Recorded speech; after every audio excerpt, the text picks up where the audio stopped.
Directors of Southwark Catholic Rescue Society view with grave concern proposal to place 4,000 Basque children under canvas.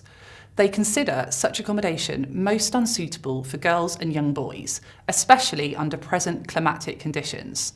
Less than a week after this telegram was sent, an ageing liner set off from Bilbao in Spain, carrying almost 4,000 Basque children destined for Southampton. This marked the largest single group of refugees ever to come to Britain.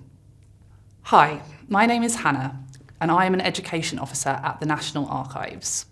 As the official archive of the Government of England and Wales, we are the guardians of the world's most iconic documents, from Doomsday to Downing Street tweets. We hold a vast collection of documents relating to refugees, including a luggage tag for a Belgian refugee during the First World War, and passenger lists for displaced Polish people after the Second World War. To know why thousands of children came to be living in temporary accommodation in Hampshire, we need to understand the situation in Spain at the time. By March 1937, there was a stalemate in the Spanish Civil War between General Franco's nationalists and the Republicans. The Basque region was an isolated area held by the Republicans, surrounded by nationalist territory. Franco had directed his military attentions to the north, where there were already efforts to starve the Basque through blockades. On the 26th of April 1937, the town of Guernica was devastated by bombing at the direction of Franco. There was widespread horror that civilians could be targeted in this way. This event came to be a symbol of the tragedies of war through Picasso's famous painting, Guernica. After the bombing, voices in Britain clamoured to help the Basque people. This Foreign Office report from Ralph Stevenson describes the utter devastation he witnessed in Guernica.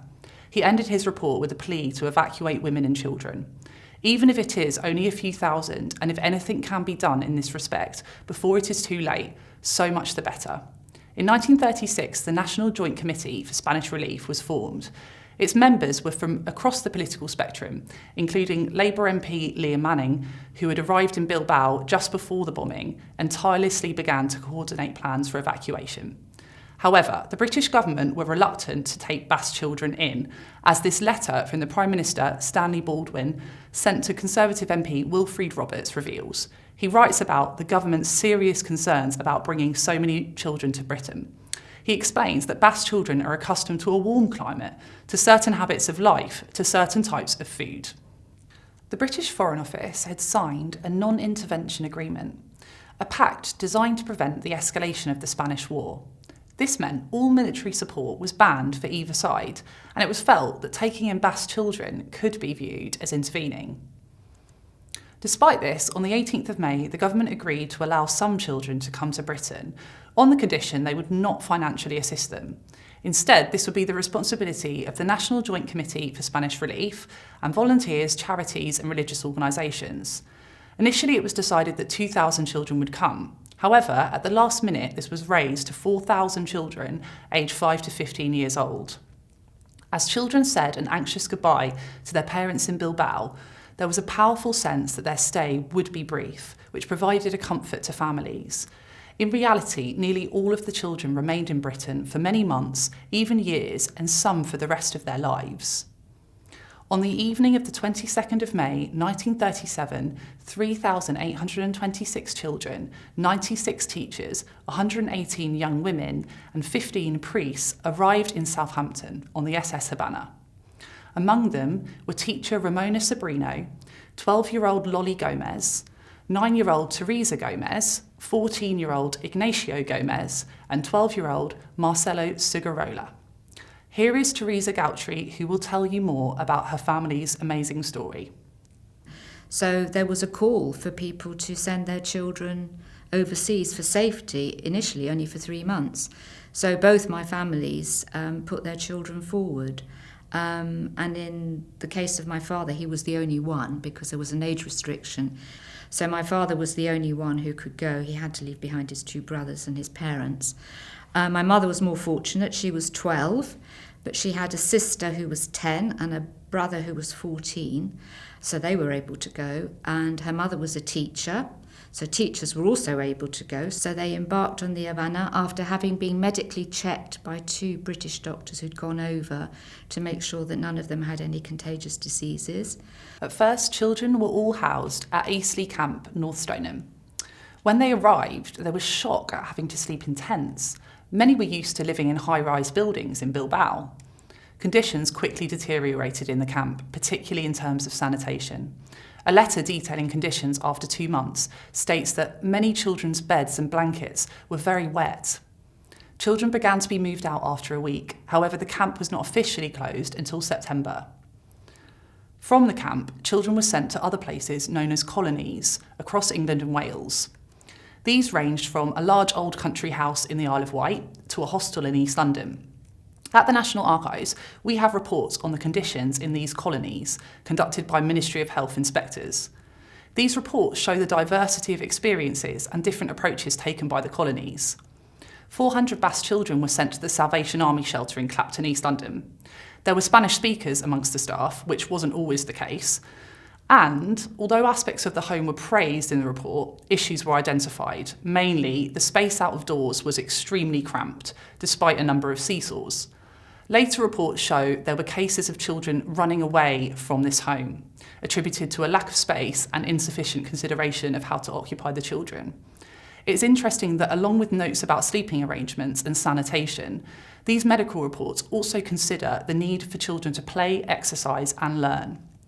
A vastly different colony was a Roman Catholic training college in Southampton, housing only 20 girls between the ages of 6 and 15.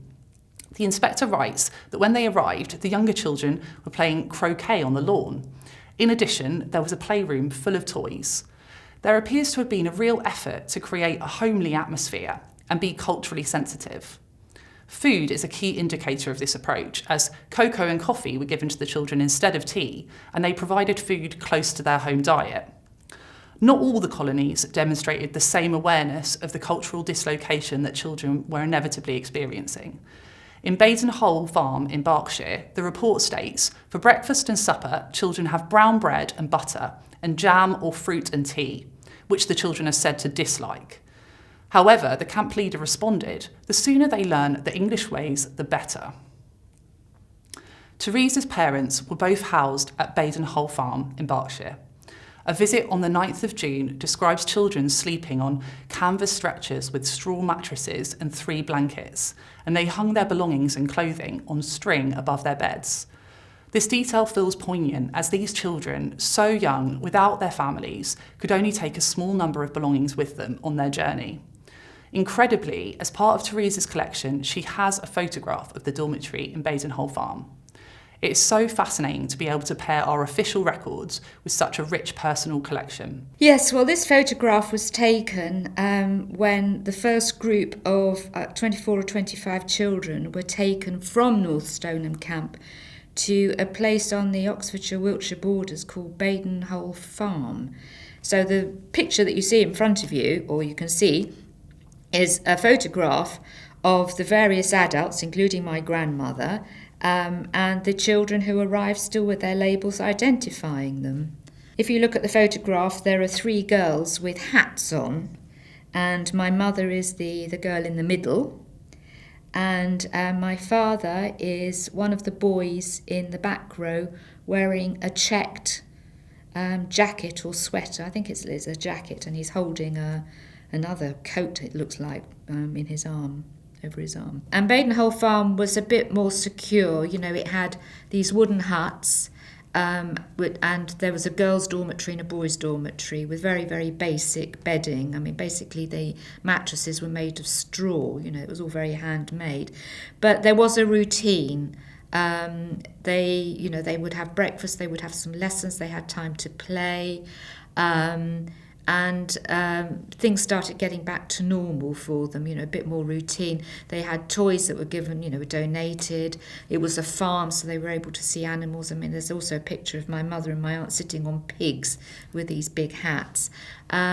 So life was becoming a bit more normal for them. But again, unclear as to what was happening. You know, there was still a lot of fear and loneliness. After the fall of Bilbao and Franco's capture of the rest of northern Spain in the summer of 1937, the process of repatriation began. By the start of the Second World War in 1939, most of the children had left for Spain. For some, this was a terrible ordeal. They had forgotten their Spanish, or worse, their parents. The 400 or so young people who remained in Britain either chose to stay or had to stay because their parents were either imprisoned, dead, or their whereabouts was unknown. By 1945, there were still over 250 Basque refugees in Britain, and many of these settled permanently in Britain for the rest of their lives. This included Teresa's parents. By the time October came, there were about 100 kids at Badenhull Farm, so they all moved to Bray. The war was coming, so it closed down in 1939 and the children were dispersed. Then with my mother's story, she ended up working in London in the late 1940s and 50s in a very, very distinguished hairdressing salon in the centre of London. And when the Queen got married and the Queen was crowned, a lot of dignitaries needed their hair done, and they used where my mother was working. So she always tells the story that she did the hair of Prince Philip's aunts. So there you are. So that's where a little Spanish refugee ended up. My father ended up, as I said, in Suffolk. He was quite fortunate in the end because his family, who he'd left behind in Spain, joined him just before the war broke out in 1939.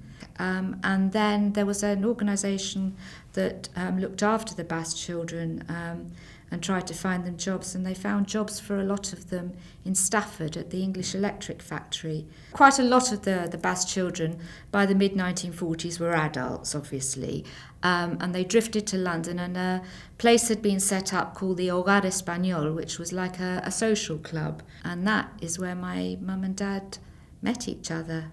They were reunited, but as my mother said, they didn't really know each other, even though they'd all travelled together the same way. But they were reunited in the late 1940s in London, and the rest is history. They then got married, and here I am.